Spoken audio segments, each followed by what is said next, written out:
السلام علیکم ورحمت الله وبرکاته. قدرمنو هیوادوالو، خدای دې وکړي چې تاسو روغ جوړ وئ او روژه به تر دا مهاله پورې ښه در باندې راتېره شوې وي.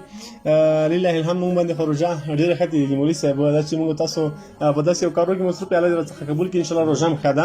مولوي صاحب تېره ورځ راته ویلي وو چې دلته اعتکاف ته ډېر زیات زموږ تاسو هیوادوال راغلي دي او راځي. نن تقریبا دوی راغله 14 نفر دلته راغلي وو. دوی بیا د غوښې او د وریجو په برخه کې یو څه ستونزه درلودله. نو بیا موږ هم انشاءالله نو مولوي صاحب ته راغلو. موږ ته انشاءالله دغه ژمنه به درسره وکړو چې د دوی لپاره موږ تر خپله وسه هغه د غوښې او وریجو ستونزه ورحل کوو. مولوي صاحب محترم، تاسو څنګه یې؟ روژه مو څنګه ده؟ الحمدلله، د خدای احسان ده، د الله تعالی فضل کرم ده، د الله نه ډېر رضا خدای دې رضا سي.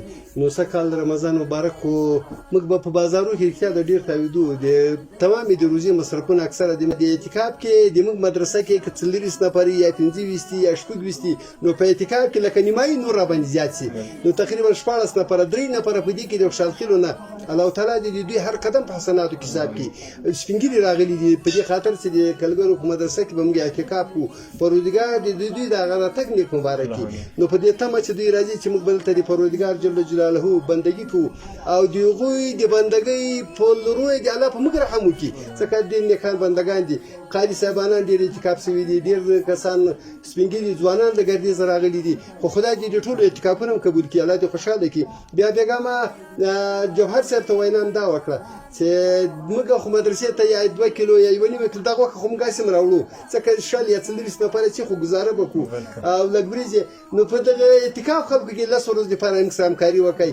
1.5 کیلو ما خو یا به 10 کسه سي یا به 8 کسه سي، هغه نه 14 سوي. اوس مې الله دوا وکړي چې یا الله ته دا غوښه ډېره کړې، یا دا غریبانان به په دغه تمه ناست دي چې وا به موږ دومره یا خدای ته ډېره کړي. الله مسافر الله تعالی دې دا صورت پورته کوي چې د مسافرو په عمرونو کې خدای ته برکتونه واچي.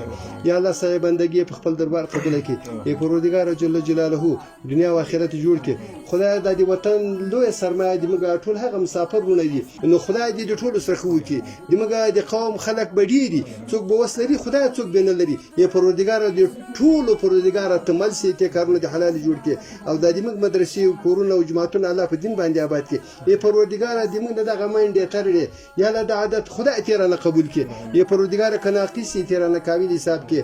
یا الله پروردګار دې موږ عملونو ته مګوري، تخپل رحم په موږ باندې وکړي. بهترینه میاشته او جوهر سره دوی هم د ایتمانو د پاره نن څه د کالو بندوبست نیولې دي جامو. نو الله دې په ژوند کې برکتونه واچي، خدای دې خوشاله کړي او پروردګار جل جلاله دې موږ سره دواړه جهان دې دوی هم ښایسته کړي. خدای هغه مسافر چې په دې خیره بنسټ کې کومکونه کوي او د غریبانو لاسنیوای به کوي او مجبور خلک به خوشحالي دغه مجبوریتونو پر کولو لپاره به کوشش کوي. ای پروردګار دنیا او آخرت جوړ کړي. خدای دې دوی مجبوریتونه ته غیب له خپل خزانو پر کې. ربنا عليك توکلنا واليك نبنا واليك المصير. ډېره مننه مولوي صاحب، خوشحاله اوسئ. انشاءالله تعالی هغه څه چې دوی هغه ماسې د زړه وتلي وو 1.5 کیلو غوښې لپاره او د 2 یا 1 توړۍ وریجو لپاره، تاسو دغه 10 نفر مخ 10 نفر ښودلي وو که نه؟ چې زیات سول 14 سول انشاءالله بیا به هم کوشش کوو چې یو څه کومک زیات وشي. خو زه ته د اوس خپله برخه سپارم. انشاءالله بیا هم زه راځم. خوشحاله سئ، کامیاب الله دې اجر درکړي. مننه. قدرمنو هیوادوالو، که کم څه وي انشاءالله دوی د 10 ورځو هغه 1.5 کیلو غوښه موږ حساب ورته کړی و چې 15,000 افغانۍ راځي. همداسې 2 توړۍ وریجې چې په 2 توړۍ وریجې چې په 2,000 دي هغه هم 9,000 شولې. 1000 افغانۍ غوښې ته ورچوي. بیا کمې شي بیا ما زنګ وکړئ انشاءالله تعالی بیا موږ اړیکه سره نیسو. خوشحاله اوسئ. ارواح چې تر بیا چې موږ راځو، موږ ته اجازه راکړئ. فلای ځان را مو سپارو. ښه ده، خوشحاله او ارامه اوسئ.